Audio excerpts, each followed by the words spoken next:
ergadan ka socotay golaha guurta ee Soomaaliland oo iyagu dhaxdhaxaynta ka dhaxwaday khilaafka ballaaran ee soo kala dhaxgalay labada garab oo kala jeeday xisbiga talada haya kulmiye ayaa maanta waxay si rasmi ugu dhawaaqeen go'aamada laga soo saaray heshiiska dhaxmaray xisbiga talada haya kulmiye waxaana kulankaasi uu ka dhacay aqalka madaxtooyada Soomaaliland oo goobjoog ka hayeen madaxweynaha Soomaaliland Axmed Maxamed Maxamuud Silaanyo gudoomiyaha xisbiga talada haya kulmiye mudane Muuse Biixi Cabdi gudoomiye ku-xigeenka golaha guurta ee Soomaaliland Siciid Jaamac Cali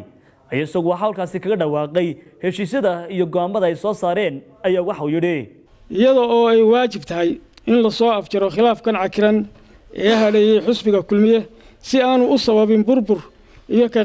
kala qaybsanaan ku yimaado xisbiga dhexdiisa haddaba guddiga golaha guurtidu iyagoo oo ka duulaya dhammaan arrimahan kor ku sheegan waxay soo saareen go'aamadan kow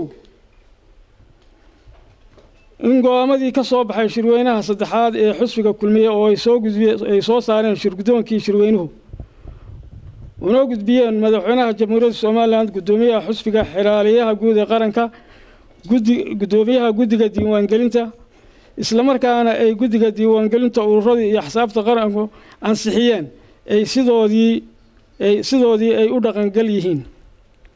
inkastoo uu xaq u yeelan karo madaxweynuhu iyo qof kasta oo dalka madaxweyne ka noqdaaba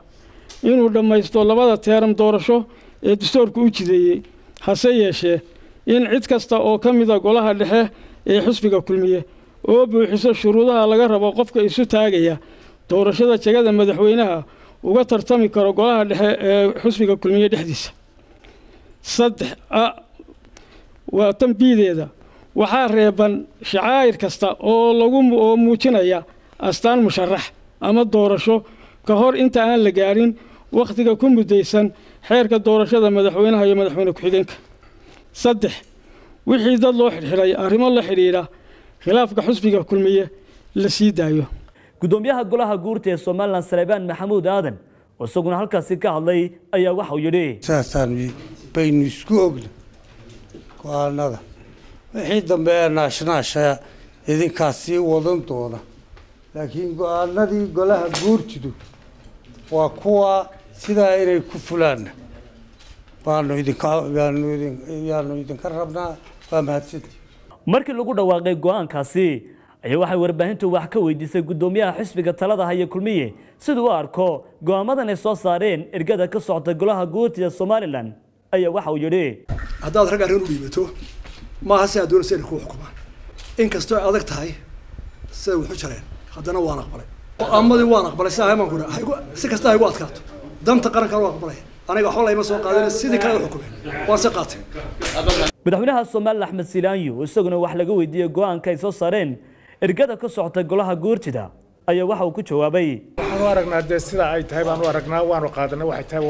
waanu aqbalay maadaama aanu aqbalay inay dhexdhexaadin gasho guurtida qaranka ay tahay khilaafka xisbiga talada haya kulmiye ee la soo gabagabeeyay ay muddooyinkii ugu dambeeyay waxa ku dhex jiray ergooyin ka kala socda golaha guurta ee Soomaaliland iyadoo markii ugu horeysan noqonaysa in la soo gabagabeeyo khilaafka xisbiga kulmiye Cabdirashiid Cayinte Hon Cable TV magaalada Hargeysa.